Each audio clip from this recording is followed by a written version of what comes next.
Viva Memória, com Durango Duarte. Bem-vindos ao Viva Memória. Nosso convidado de hoje é o senhor Manuel Bessa Filho. Foi padre, hoje é magistrado aposentado, professor de Direito, 80 anos. Professor, como todos os nossos convidados, primeiro o agradecimento e, em segundo, procuro sempre estabelecer uma relação.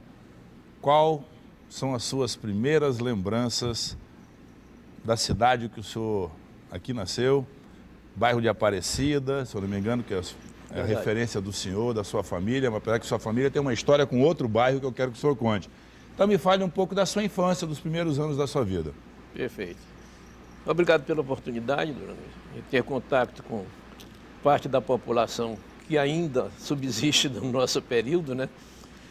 E a todos que estão nos ouvindo, boa noite ou bom dia, conforme o horário em que estejam sintonizados com a nossa emissora. Na verdade, minha história é de uma pessoa comum, como tantas outras centenas de pessoas que nasceram e viveram nesta cidade. Nascido de uma família pobre, de origem pobre. Meu pai faleceu e 7 dias depois é que eu vim ao mundo. Fui filho póstumo, né? Fui o último, claro, de 9 irmãos, né? Nasci no bairro de Aparecida, naquele tempo bairro dos Tocos, né? Nossa família era originária de São Raimundo, mas meu pai começou a ter alguns problemas de saúde e então minha mãe, preocupada, porque naquele tempo você só vinha de São Raimundo de catraia, numa doença tinha que descer, morávamos ali em frente da igreja, descer todo o barranco, pegar uma catraia, tentar pegar um bonde, táxi era coisa raríssima, né? Praticamente não existia. Então ela, por precaução, resolveu deixar o bairro que era o ninho da nossa família, Bessa e Queiroz. E vem para o bairro dos Tocos, por sinal, o bairro rival de São Raimundo, né? Era tradição que quando havia jogo de futebol entre os Tocos e São Raimundo, o bairro dos Tocos tinha que perder, porque se ganhasse o São Raimundense queriam, né, reagir, como se diz na gíria, na porrada, e a turma corria para pegar as catraias, os catraeiros se afastavam, quem não soubesse nadar ficava apanhando, né? Era uma boa história essa. Uma rivalidade histórica, né? E o bairro, nasci numa rua, numa casa que até hoje ainda está com as mesmas, a mesma fachada, mesmas características, apenas mudou pintura, como é natural, no Beco da Indústria, né? Beco da Indústria. E meu pai falecendo, né? Minha mãe ficou numa situação difícil para criar 9 filhos, aliás. E só nós tínhamos uma irmã mais velha que era professora leiga aqui na costa de Terra Nova. Por sinal, algo muito, muito curioso na nossa família. Meu pai queria que os filhos estudassem, ela era mais velha, colocou nas Doroteias. Ela vinha todos os dias, atravessava de catraia para aula nas Doroteias, que era o colégio de elite. Mas ela percebeu que meu pai estava doente, né? E se antecipou, né? Interrompeu o curso e para ele ela mostrou como um capricho de filhinha mais velha, né? Que ela queria logo ser professora. Aí era fácil arranjar um lugar aqui de professora leiga, né? Imagine o salário, né? E tivemos uma ajuda porque meu pai trabalhou para a grande firma J.G. Araújo e ele era compadre do velho comendador Joaquim Gonçalves de Araújo, que nos ajudou até certo ponto. Nos cedeu uma casa para morar, que era uma casa estilo comercial. Ela também permanece tal qual na Praça da Saudade, né? Ali em frente ao Rio Negro, né? Pelo lado da Simão Bolívar. Pelo lado de Simão Bolívar. Ali já foi bar, já foi... Bar do Otelo. Isso, né? Então aquela casa eram sempre portas comerciais. Ele permitiu que cerrasse algumas portas para transformar em janela, né? E nós moramos ali um certo tempo, até que quando o comendador voltou para Portugal, já a relação diferente. Minha família alugou uma casinha no Monsenhor Coitinho, né, onde tive vizinhança excelente, porque Manaus era o seguinte, não havia tanta distinção entre classes sociais. É impressionante. A disparidade social não era havia mínima. disparidade, né? Você imagina, hoje, eu costumo dizer que se eu tiver uma família com as minhas condições, hoje estaria no bolso não sei o quê do governo, né? Uma situação quase de miserabilidade, né? Mas naquele tempo se vivia, né? Se ia no mercado, comprava peixe barato, né? Minha mãe fazia banana frita, cuscuz para vender para a vizinhança, para o café da manhã, e essa viração toda, né? E nós tínhamos vizinhos, por exemplo, o Calderário, né? Nós éramos vizinhos do Calderário, o pai dele era gerente de uma sapataria, gera um status, né? E então nós gostávamos de brincar na casa dele, né? Porque sempre a Dona Maria fazia umas merendazinhas reforçadas, né? Para nós era muito interessante, as merendas da Dona Maria. Muito próximo também a família Rebelo, né? Hoje, não sei se tem remanescentes por aí, netos, etc. O seu Rebelo, como chama, seu Rebelo, ele era bacharel em Direito, advogado, e ele era diretor da Secretaria-Geral do Estado. Naquele tempo não havia secretaria disso, daquilo, de educação, Secretaria-Geral. E ele era o diretor-geral. Um homem simples que saía da Monsenhor Coitinho para o Palácio Rio Branco, onde era a secretaria, a pé. Não tinha nem carro oficial para apanhá-lo. E era a terceira pessoa mais importante no Estado. E assim, em época de Estado Novo, de ditadura, né? Era o interventor, o secretário-geral do Estado e o seu Rebelo, né? E nós convivemos com os filhos dele, né?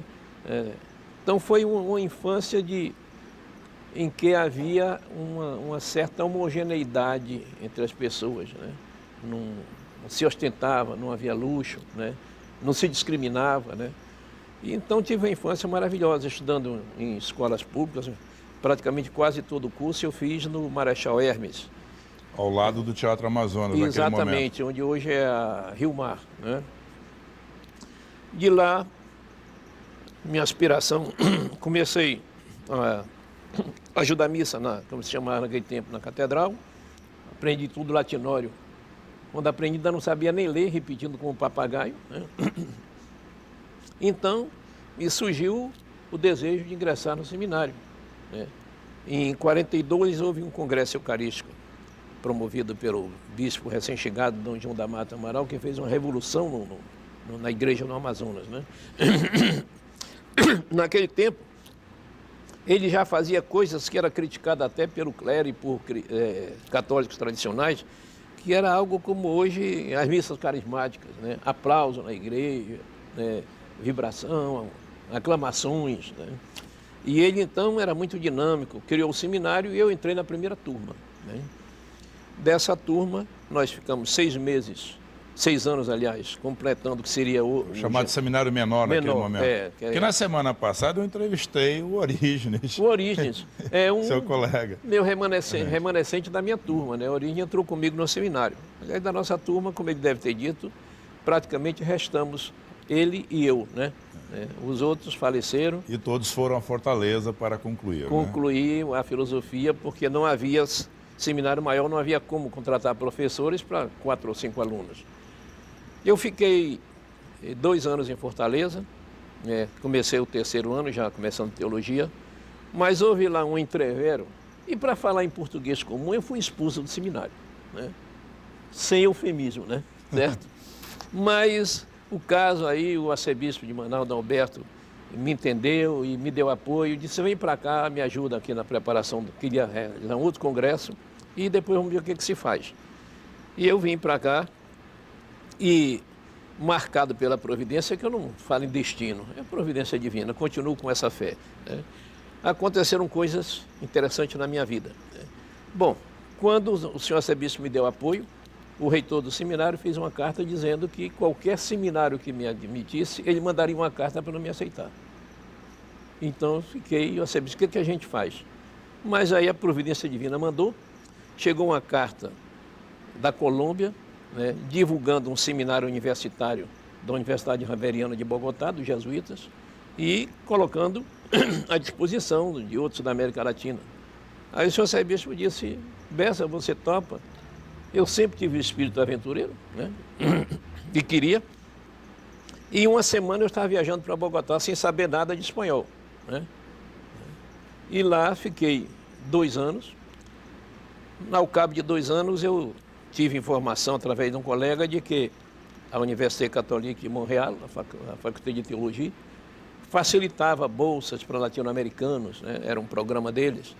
Então eu também, como sempre afoito, fiz uma carta, né? Me dirigindo, ele me deu o endereço, em português, né?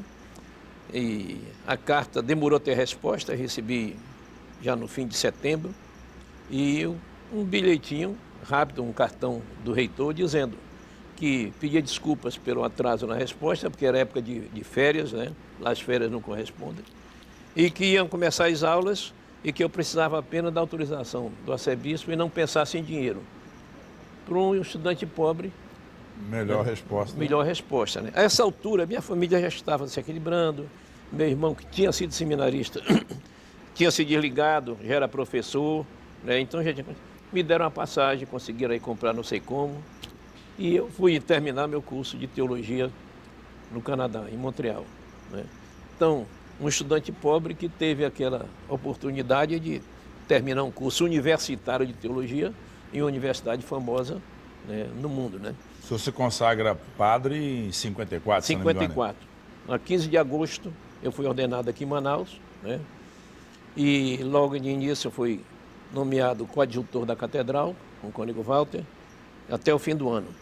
Depois fui nomeado para vigário substituto dos remédios, porque o Monsenhor Costa, que era o vigário, passou a exercer a reitoria do seminário.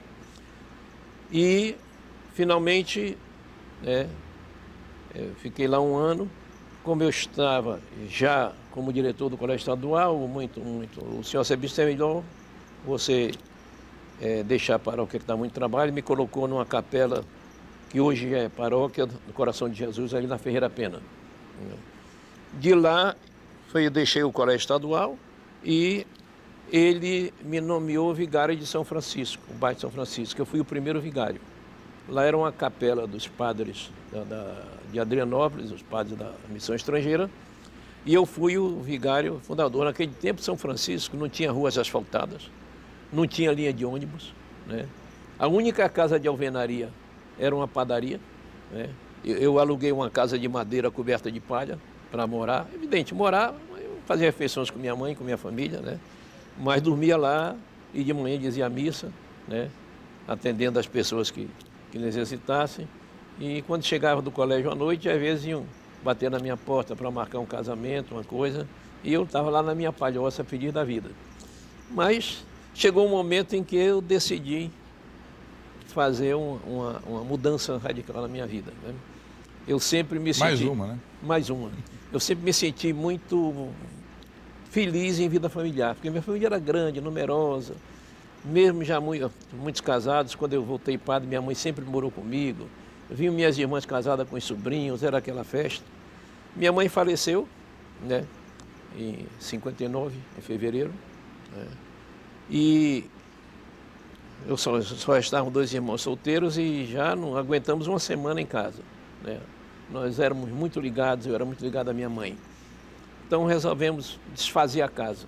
Os 2 eram noivos, já tinham casa alugada, foram, e eu aluguei um quartinho lá na Miranda Leão. E senti o que era solidão. E eu não nasci para ser som, né? Então eu achei que era a hora, né? Eu tinha vocação para a família, né? Então eu fiz um esquema, digamos, planejado, né? Eu já tinha tido um convite para ingressar na política, né? Já tinha disputado, assim, em cima da hora, um cargo de deputado, que consegui boa votação na capital, mas como eu não tinha lastro, foi na última hora, fiquei de suplente. Aí me animei e saí para vereador, né? Era como um esquema de sobrevivência, né? Porque, eu digo, deixando o clero, né, geralmente eu vou ficar meio marcado, vai ser difícil sobreviver. Então, eu disputei um cargo de vereador, fui eleito titular. Em que ano? Em 1960. Aliás, me elegi em 59 e assumi em 60, né? Da bancada do DEM era eu e o Zânio dos Reis, o velhinho homeopata de Chegou a Aparecida. ser prefeito interino, né? Sim, respondi várias vezes pela prefeitura também, né? Essa foi a primeira fase. Depois eu tive outra fase na prefeitura, mas já recente, com o Manuel Ribeiro, que eu fui chefe de gabinete, né? E então desempenhei meu mandato, né? Nessa altura também eu tinha alguns empreendimentos empresariais, um negócio de transporte de carga aérea, que infelizmente, como eu estava sendo muito apoiado pelo Banco da Amazônia e pelo meu amigo Gilberto Mestrinho, de quem eu tinha sido adversário político, né? Mas nos tornamos amigos. E com a Revolução, né, fui afastado do presidente do banco, que era daqui da nossa terra. O Gilberto, eu perdi contato e não pude continuar, acabei praticamente doando a empresa anos depois, né? Mas a minha ligação profissional permanente foi o magistério. Seu elo ao longo dos anos. Isso. São 57 anos de sala de aula, né? É aquilo que eu faço, o que gosto, né? Eu entrei para a magistratura com um esquema também planejado, né? Eu, professor, e eu dizia, né, vendo aquela frasezinha do para-brisa do Fusca do professor, eu de vencer mesmo sendo professor, né? Eu digo, sabia que não era uma profissão que te desse um futuro. Então, eu fiz direito pensando no esquema que deu certo. Me formei, desempenhei algumas funções enquanto esperava um concurso, fui chefe de recursos humanos da Telamazon, quando se instalou no sistema Telebrás, fui assessor da Suframa e diretor de pessoal, né? No tempo que a nossa atual presidente foi admitida, eu era diretor de pessoal. E lá fiz o concurso para juiz substituto da capital, que era um cargo que havia isolado, mas da magistratura, né? Só que não ia para o interior, mas também ganhava igual ao do interior e não fazia carreira. Fiquei 4 anos nessa atividade, juiz civil, aí abri um concurso para juiz auditor militar, e esse fazia carreira, sem ir para o interior, e eu disputei a única vaga, né? Que, graças a Deus, ganhei a vaga. Então foram mais 4 anos e meio como juiz auditor, somei esses 9 anos com os de professor público e me aposentei. Digo, agora eu vou fazer o que gosto sem preocupação financeira, dar aulas, né? Como é que foi a sua experiência no estadual e como diretor do estadual? Olha, foi uma experiência muitíssimo interessante. Eu ingressei no estadual de uma forma muito curiosa. Eu, recém-ordenado, no dia seguinte o arcebispo disse, Bessa, no colégio estadual tem um horário para aulas de religião, naquele tempo disponibilizavam, e não tenho ninguém para dar essas aulas. Curioso, embora houvesse 2 padres professores de outras disciplinas, né? Mas, né, estavam lá ganhando pão, né? Justo, né? E então eu fui e me apresentei. Quando me apresentei, o diretor, que era o Mourão, Otávio Mourão, foi reitor da universidade há muito tempo, disse, olha, padre, é o seguinte, nós estamos com um problema sério. Naquele tempo havia filosofia no clássico e no científico, né? O nosso professor de filosofia tirou uma licença-prêmio, está no Rio, né? E o governador em exercício se nomeou professor substituto e nunca apareceu aqui. E eu não posso demitir o governador, né? E os meninos estão sem aula. Tu vai me ajudar a ocupar as aulas de religião e de filosofia e nesses 3 meses fazer alguma coisa com os alunos. Para mim foi um desafio e um prazer. Tive alunos brilhantes. Na turma do clássico tinha a Astrid Cabral, a escritora famosa, que aliás nunca mais a vi, né? O Roosevelt Braga, né?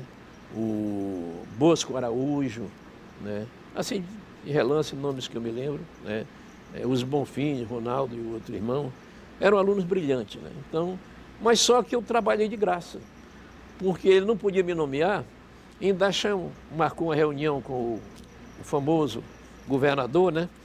Ele veio para a reunião comigo e disse, não, eu no fim do mês eu te repasso, tal. Mas estou esperando até hoje, até hoje, né? Então trabalhei de graça até janeiro. Em janeiro, já estava às vésperas de mudança de governo, o diretor me chamou e disse, olha, Bessa, o titular se aposentou. E naquele tempo eram indicações do diretor, tanto Instituto de Educação como o Colégio Estadual, que eram os únicos colégios públicos mais famosos. Os únicos, aliás, existentes. e eu vou dar um ofício te indicando. Só que agora está numa fase de confusão, tu vais te virar para ser nomeado. O ofício está aí na tua mão, para o governador. Eu não tinha ligações políticas, mas as velhas histórias das amizades. Vizinho morava a família Garcia, né, do Perseverando Garcia, né, etc. Né? O Nonato Garcia era diretor da imprensa oficial, portanto ligado ao governo, e o Perseverando, deputado estadual, que chegou a exercer o governo no último mês. Né? Aí me peguei com ele, né? Ele levou a indicação para a secretaria, para o governador, para a Secretaria de Educação. Havia umas disputas meio sérias, né? Tinha o meu amigo Orígio como concorrente, né? O cônego Walter, que queria como outra cadeira, mas, enfim, o diretor tinha feito a indicação e eu comecei minha vida de professor, e oficialmente em janeiro de 55. Né? 2 anos, no mesmo ano de 55, houve um fato histórico muito curioso com o Colégio Estadual. Tinha sido nomeada pelo governador Plínio Coelho, que estava recém-possado, o professor Manuel Otávio, um dos professores mais brilhantes que eu conheci, super responsável, um homem culto, educado, mas ele tinha um sistema muito duro, rígido de administração. Imagine que ele implantou um sistema de disciplina em que, encerrado o horário de ingresso, fechava as portas e ninguém saía. E o que acontecia? O colégio não dispunha nem de bebedouros, não tinha uma cantina, não tinha nada. Os alunos da noite que vinham do trabalho passaram a ficar incomodados, não podiam sair para lanchar lá no Café do Pina, como era a tradição, tudo trancado. Então começou a haver um mal-estar. Isso culminou, 2 meses depois, em que os alunos que iam disputar a direção do centro Estudantil Plácio Serrano. Do Plácio Serrano e da União Atlética, né? E foram com ele para marcar a eleição. Ele disse que em dia de aula não, só se fosse no domingo, que ele ia suspender a aula. Então eles fizeram um expediente, né? Entregando na mão dele a candidatura, e ele resolveu suspendê-los por indisciplina por 30 dias. Daí eclodiu uma greve, a famosa greve do cadeado. Ainda existe remanescente dessa greve aí, né? Do dia eu estava comentando com o Zé Luiz, juiz aposentado, né? E então os alunos meteram o cadeado e disse que ninguém entrava mais enquanto não saísse o diretor. Essa situação permaneceu 1 semana. Não terrível. Manaus parou. Você imagine que o colégio estadual, numa cidade pequena, tinha mais de 3 mil alunos. O impacto que ele criava na cidade. O impacto que dava na cidade, né? Entende? E era um colégio assim bem também homogêneo. Ali nós tínhamos desde o garoto pobre de educandos até o filho dos empresários, porque fora disso era o Dom Bosco, era religioso, tinha missa diária, então aqueles filhos de judeus, tal coisa, iam para o colégio estadual, né? E outros também por preferência, né? Pela qualidade do ensino. E essa greve criou essa situação.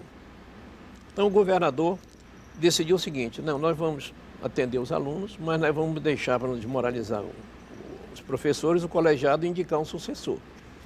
Então foi marcada uma reunião em que compareceria o secretário de Educação, o Coronel Paz Barreto, sobre o qual eu quero conversar no outro.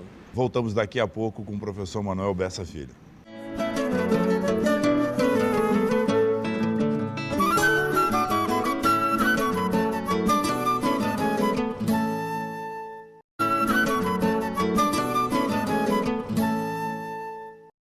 De volta com o professor Manuel Bessa Filho.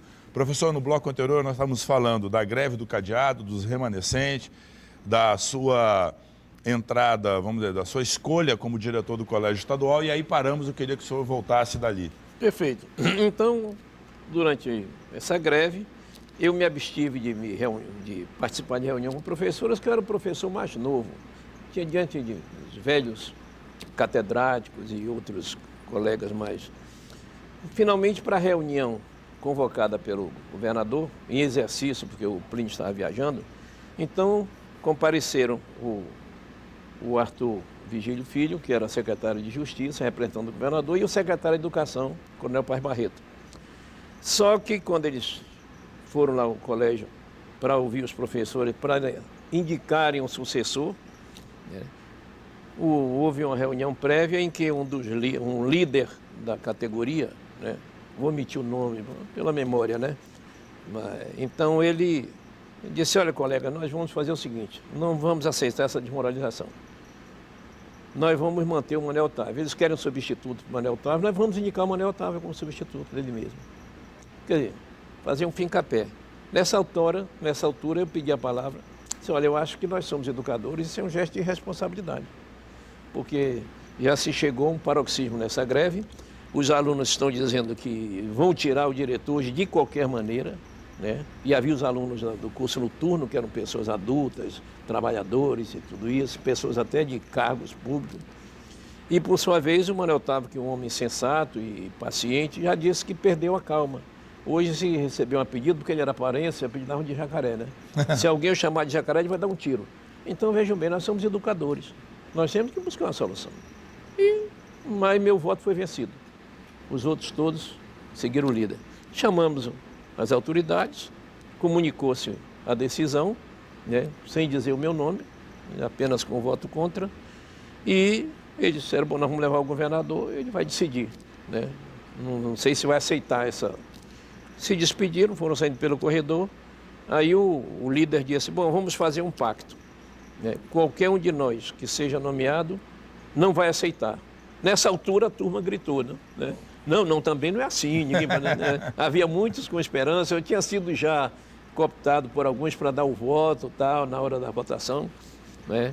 Aí eu disse, bom, então vamos fazer um outro pacto, né? Quem for nomeado vai manter a suspensão dos alunos. Digo, olha, eu peço licença para me retirar, eu era vigário de remédios ainda, eu vou celebrar um casamento agora às 5 horas e esse assunto não me interessa porque eu sou o único aqui que não tem a possibilidade de ser diretor, né? Aí saí. Mas na escada, quando eu desço, estavam os dois, o secretário e o Arthur, e me chamaram.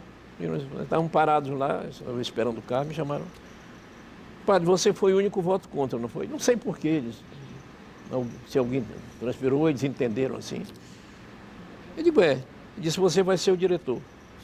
Eu tomei um susto, porque diretor do colégio estadual era um status muito maior do que hoje um reitor da universidade, né? Ninguém sabe quem é reitor, reitora da universidade. Naquele tempo, o diretor do colégio era autoridade. Onde ele chegasse, imagine que ele despachava diretamente com o governador, não era com o secretário de Educação.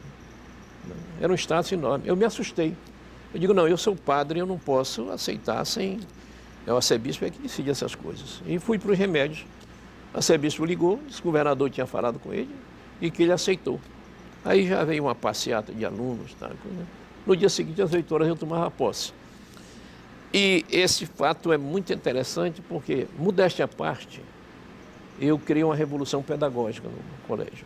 Com a sua experiência do seminário em Fortaleza, seminário possivelmente. Em Fortaleza, no Canadá. Experiência no Canadá. Formação interessante, era seminário, mas era uma formação muito mais... Humanística, né? Então, lá a tradição era o seguinte, havia uma equipe que chamava de Bedel, né? Os carrascos, né? Inspetores de disciplina. Então, o diretor, o inspetor de disciplina chegava e dizia, fulano de tal para pegar uma suspensão de 10 dias, 15 dias. Um professor botava para fora de sala, indicava o diretor para suspender. E pronto, estava feito. Era unilateral. Logo, após que eu tomei posse, chega um dos inspetores de aluno. Professor, diretor, com licença, depois não. É para o senhor dar 15 dias de suspensão para esse aluno aqui da segunda série A. Eu digo, como é? Para o senhor dar 15 dias de suspensão.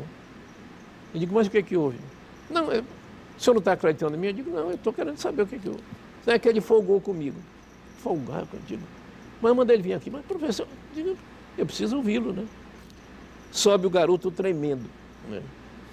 Diretor e padre, como ele disse depois, mais tarde, já maior, dizendo, eu tremi. A gente tinha medo de padre e de diretor, né? Isso eram as duas coisas, né? Então, chegou lá e disse, o que houve, meu filho? Ele tremendo, tal. Diretor, é o seguinte, eu vim para a aula e tinha prova, e eu não estava com sapato preto, que era da farda, o uniforme era rigoroso. Estava com sapato de cor. E ele veio me perguntar, que disse que eu não podia ficar. Eu digo, é porque meu pai não teve dinheiro para pagar o sapateiro, o remendão, né, que fazia aquele negócio de consertar sapato, e esperando dinheiro para poder tirar, para eu poder... Aí ele disse que meu pai não devia ter dinheiro para o sapato, mas devia ter para tomar cachaça. Aí, sabe, eu disse umas besteiras. Digo, foi o que você disse? Ah, diretor, eu digo, diga, eu disse que cachaceiro era a puta que pariu. Né? Eu disse, o garoto, que era praticamente uma criança, né, de seus 13 anos, se sentiu ofendido, chamou o pai de cachaceiro e teve a reação do moleque, né? Eu digo, realmente você exagerou, tá, coisa. Você vai para casa hoje, mas amanhã você volta. Pronto, foi um Deus nos acuda. Então, para os professores tradicionais e os alunos, eu tinha quebrado a moral da disciplina do colégio, né? Mas a partir daí, né, realmente mudou. Né? A coisa mudou. Depois eu consegui com o governador ter um orientador pedagógico para colocar lá dentro, né? E o livro do Osiris Silva, né? Que ano foi isso, professor? Isto foi em 1955. E o senhor vai até 58? 58, começo de 58, né? Começo de 58. Depois eu me afastei. Final do governo do Plínio já, né? Um pouco antes, né? Um mês antes. Foi pressão do arcebispo, né? E, olha, você não pode ficar... Foi padre, não é para ser diretor do colégio. Eu disse, bom, aí eu e o governador disse, olha, eu preciso deixar. Eu falo com o arcebispo. Quando ligar, o arcebispo dizia, não, eu não mandei ele sair, ele é que está querendo sair. E eu ficava naquele jogo dúbio, não? Até que eu disse, não, eu vou ter, gente, olha, eu vou sair mesmo, deixa eu assumir a responsabilidade. E foi quando o arcebispo me nomeou para a paróquia de São Francisco, né? Se eu não tivesse um jipezinho para me locomover, não tinha linha de ônibus, não tinha nada. Né? Não tinha luz elétrica, né? Eu consegui um geradorzinho para botar na igreja, né?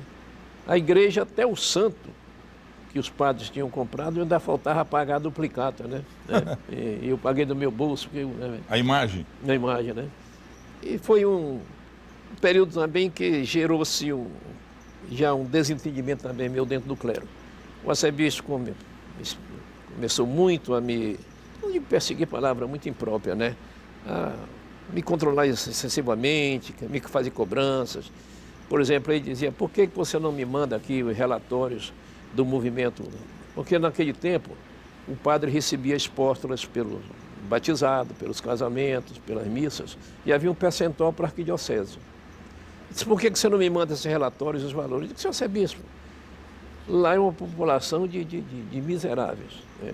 Vive em palhoças, né? Eu ganho bem, porque naquele tempo o professor do estadual ganhava bem. Inclusive como diretor, tinha uma boa gratificação, não tinha família para sustentar. Ajudava minha mãe, claro, mas meus irmãos já trabalhavam todos. Eu me sentiria mal de receber alguma coisa de uma pessoa dessa. Então eu não recebo nada, eu não vou dar nada também. Se você está querendo fazer uma revolução dentro da estrutura da igreja, eu digo, não, é como eu vejo o evangelho. Né? É a minha visão, né? Dar de graça, né? Aquilo que a gente recebe, que são as graças divinas. Se eu fosse pessoas bem aquinhoadas, né? Eu receberia.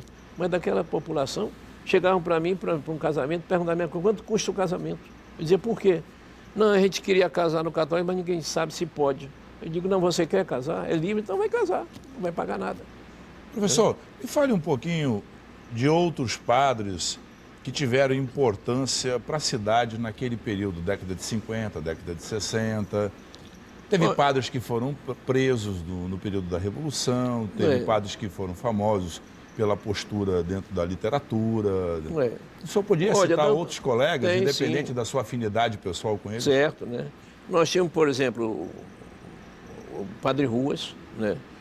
Uma das inteligências mais brilhantes que conheci, foi meu colega desde o primeiro ano, né? Brilhantíssimo, né? E foi uma pessoa que muito angustiada, né? Muito existencialista, né? Teve crises, mas terminou dentro do sacerdócio, né? Dentro de uma paróquia, né? Reconciliado com afastou-se um pouco, depois reconciliou-se e terminou dentro da igreja. Um homem brilhante na literatura, o padre Donato Pinheiro, que era um gênio. Ele, na língua portuguesa, ele conhecia as origens, dominava o grego, o latim, né? Eu discordava muito do estilo dele, que era muito preciosista, né? Ele era muito artificial, né? Mas era uma grande cabeça, né? Eram os dois que, vamos dizer, se destacavam em cultura, né? Outros, por exemplo, tivemos padre salesiano, mas de passagem aqui, né? não marcaram, não havia ainda muitos padres estrangeiros, né? A igreja de São Sebastião, com os capuchinhos, quase todos italianos, se não todos naquela altura. Os redentoristas naquela altura, todos americanos, né? Em Adrianópolis, na antiga Vila Municipal, Igreja de Nazaré, todos italianos, né? Então, brasileiro era Padre Nonato, o Ruas, né? O Onias, o Padre Onias, estava esquecendo uma pessoa, né? Onias Bento. Onias Bento, um homem notável também, foi meu sucessor em São Francisco, ele disse que era a porta de saída, foi quando ele deixou o clero também. Um rapaz muito dinâmico, um grande administrador, foi secretário de Finanças, né? O Onias, o Tiago, que foi o baluarte da Rio Mar, né? Praticamente fez a Rádio Rio Mar, que era da Arquidiocese. Os brasileiros que havia, o Cônego Walter, né? Que era professor, foi secretário de Educação, né? Foi primeiro diretor da Faculdade de Filosofia Estadual, né?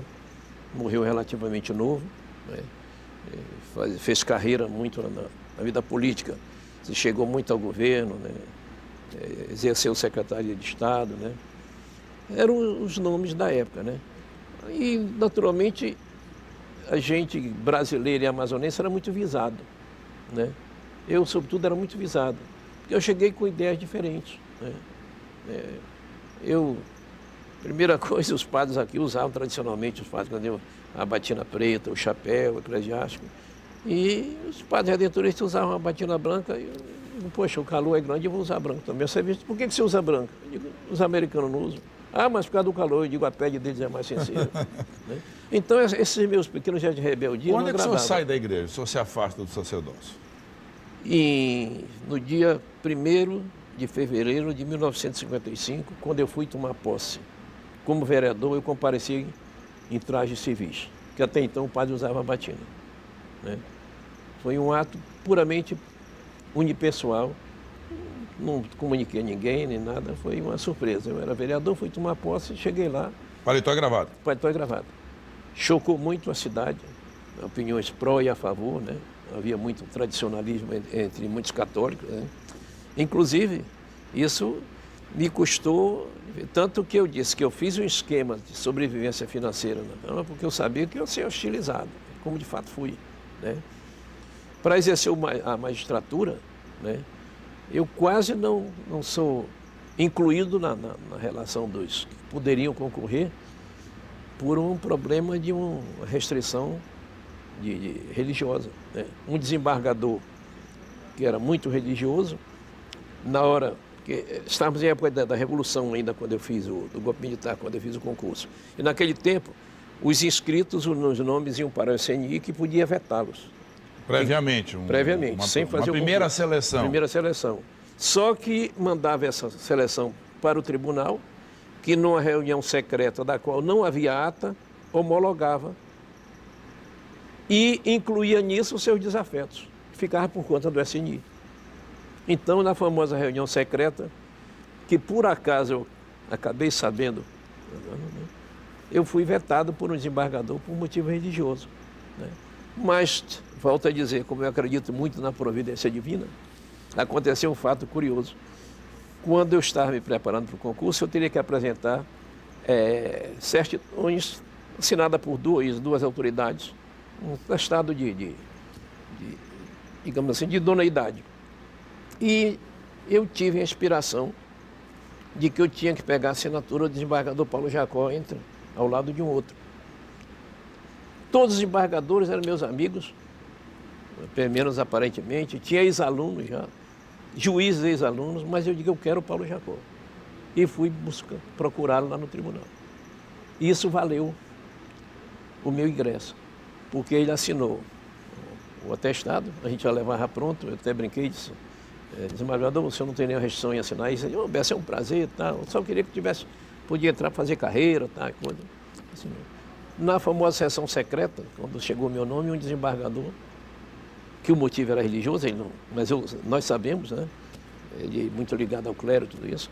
Ele disse, esse rapaz não tem as condições morais para ser magistrado. Por coincidência, não. Por toque da providência, o desembargador Paulo Jacó, que assinou, era desafeto desse desembargador. Não fora isso, geralmente os outros acompanhavam, né? Sabiam que era alguma coisa e acompanhavam. Aí disse, Excelência, quem assinou o atestado foi eu não sou leviano. Se o senhor tem fatos concretos, indica que eu posso até mudar. Aí ele ficou assim, não, é questão de mulheres. Aí foi uma gargalhada, porque o desembargador Paulo Jacó disse, bom, quem é que tiver, como disse Cristo, quem não tiver pecado, atira a primeira pedra, né? Aí foi uma gargalhada, e não, eu retiro. Então, com isso, eu consegui concorrer, graças a Deus, em primeiro lugar, e fui aprovado. Mas foi ainda uma consequência do fato. Hoje não existe mais isso, né? O padre não usa mais batina. O padre hoje exerce profissão civil, tem padre que é assessor de desembargador, né? Tem padre em cargos públicos, né? Naquele tempo eu tentei fazer um vestibular de direito, fiz, né? E um jornal católico que havia, né, abriu manchete no domingo, dizendo que era o direito canônico, né? O padre não podia exercer função civil, né? Portanto, a minha pretensão de ingresso, eu não queria fazer curso eu queria fazer um curso de direito por cultura, eu não queria ser advogado, né? Nem pretendia àquela altura deixar, né? Foi o primeiro momento. Tanto que eu não continuei, porque minha mãe, meu filho, ela era muito religiosa, eu parei. E é curioso, o padre que era dono desse jornal, e editava o jornal, e divulgava, e que foi o autor dessa coisa, depois formou-se em Direito, montou o escritório de advocacia, né? São as coisas da vida, né?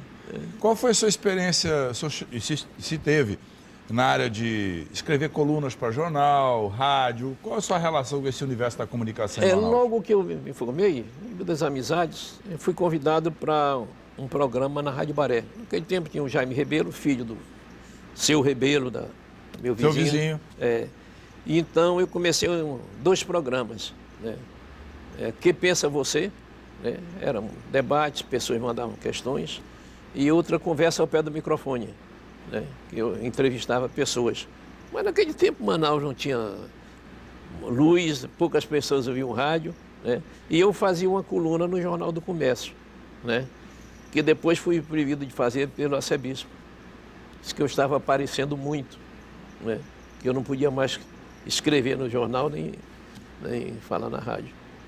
Eu fui frustrado nessa minha experiência, né? Depois, recentemente, eu voltei umas crônicas na crítica, né? Até publiquei essas crônicas, editei lá um livrozinho, um jornal velho, né? Estive lá até o tempo que houve uma mudança de direção técnica na crítica e acharam que não cabia uma crônica local, né? Queriam crônicas de âmbito nacional. Então, bom, eu guardei minhas crônicas e colecionei no livro. Qual é o seu sentimento do papel da Zona Franca, do Polo Industrial de Manaus, já que o senhor também teve uma passagem pela Suframa como diretor de pessoal? Como é que o senhor enxerga Manaus final da década de 60 e o início da década de 70? Olhando aí numa visão mais holística, uma visão da cidade como metrópole.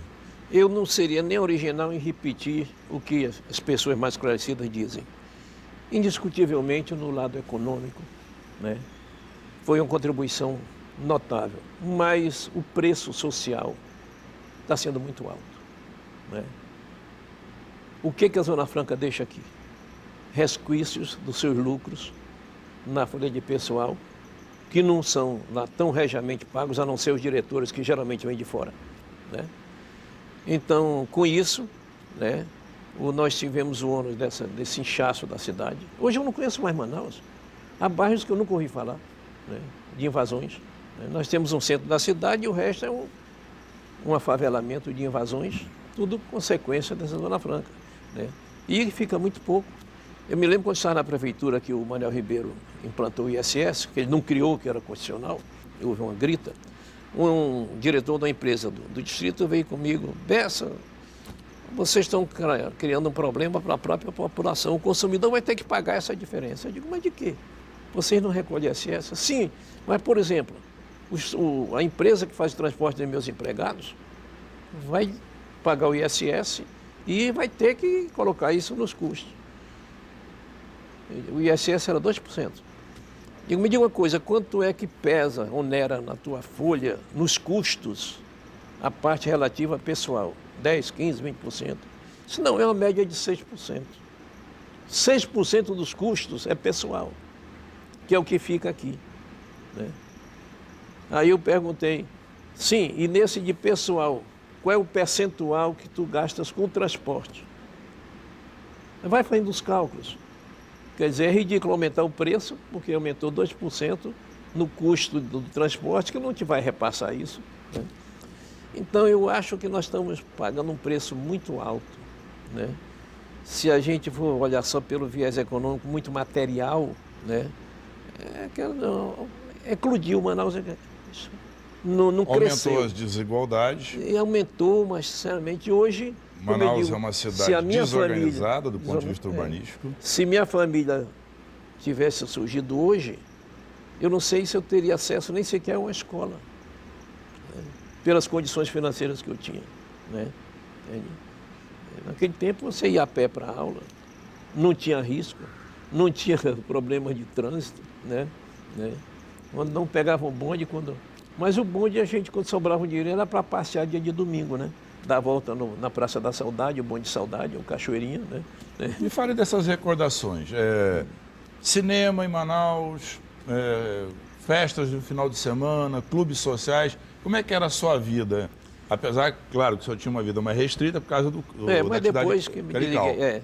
Mas olha, a vida, mesmo como padre, né, às vezes os alunos convidavam, a gente ia socialmente, né? Nós tínhamos aqueles clubes tradicionais, né? Rio Negro, Ideal, né? O Ideal era mais de uma elite, digamos assim, de status, né? Era o pessoal, empresários mais destacados e desembargadores, era um filme. E o Rio Negro era das famílias de classe média alta, tradicionais, mas tradicionais, né? Não eram tanto financeiramente, né? Eu lembro lá, o velho Aristófilo Antoni, os filhos Antoni, toda era família tradicional, né? A Lila Borges era diretora do Instituto de Educação, era diretora do Rio Negro.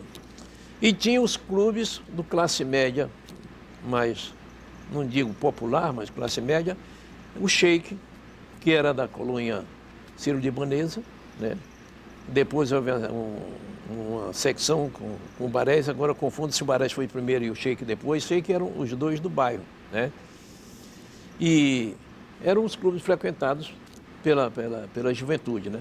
E havia uma tradição também que eles chamavam brincadeira. Na casa de um, botavam o som e convidavam colegas, né? Aí faziam lá um lanche, né? Uns refrigerantes, umas cervejas, né?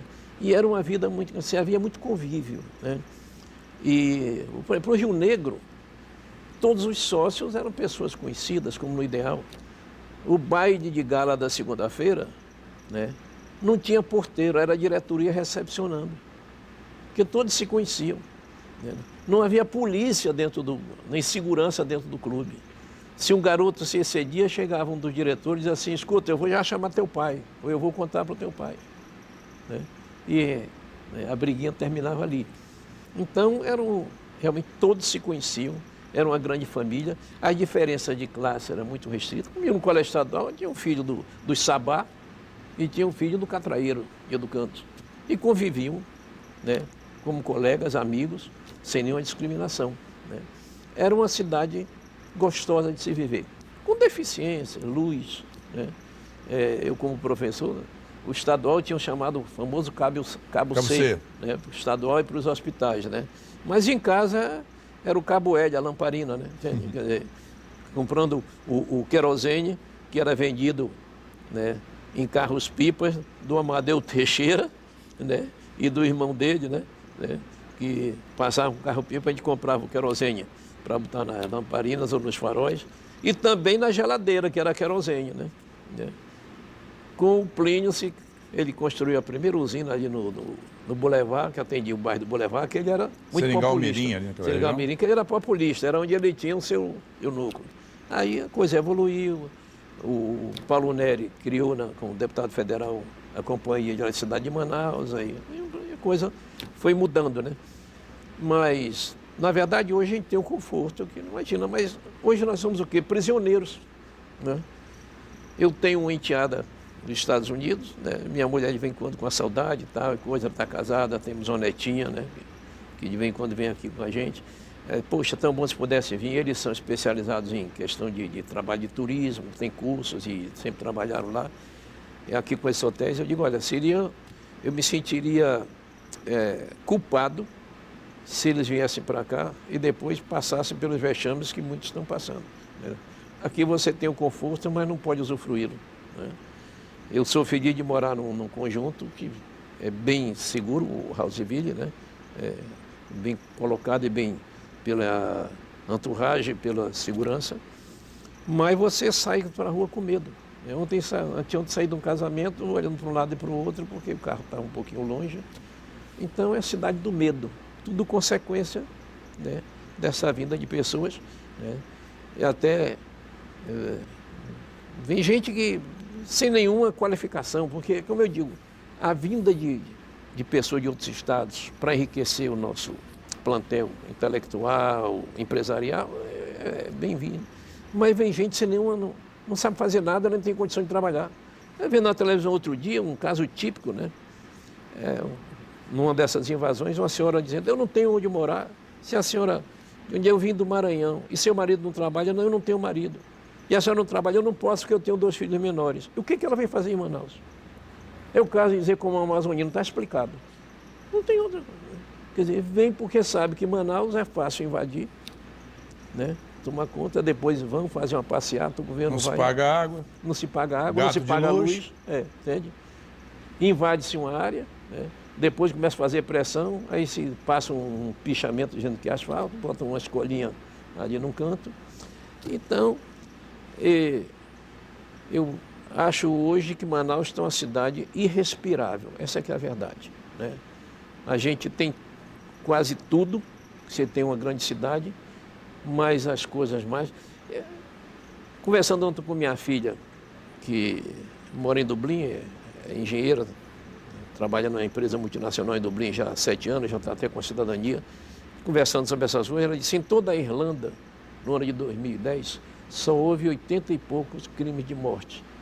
Quase todos ligados a problemas de gangues, né? No ano todo. Digo, aqui a gente tem numa semana, em Manaus, né? A gente pega o jornal, diz o fim de semana foi relativamente calmo. De sábado para domingo, apenas 5 mortes. Relativamente calmo, né? Então, ninguém mais se conhece. Os próprios amigos hoje já não podem lidar a gente da mesma maneira. Se eu chegar num cartório tradicional dos meus velhos amigos, está lá o titular, oi, Bessa, tudo isso, mas se eu precisar reconhecer a firma, eu tenho que ir lá com o funcionário, ele tem que ver se consta meu nome, né? Apresentar todos os documentos. Apresentar todos os documentos, né? Eu fui em Manaus do tempo que eu não sabia o que era carteira de identidade, não sabia, não se usava, né? Chegava num banco para receber, ô, tudo bom, professor? Ou o padre, né? Tudo bom, padre Bessa, tal e coisa. Eu tenho chequezinho, pois não, tal e coisa. Professor, quero lhe agradecer a sua participação. É o 17º programa e tem a oportunidade de assistir a reprise aos domingos, ao 12h30, você na sua casa com a sua família. Mais uma vez, muito obrigado e até o próximo programa. Viva a Memória aqui na TV Cultura.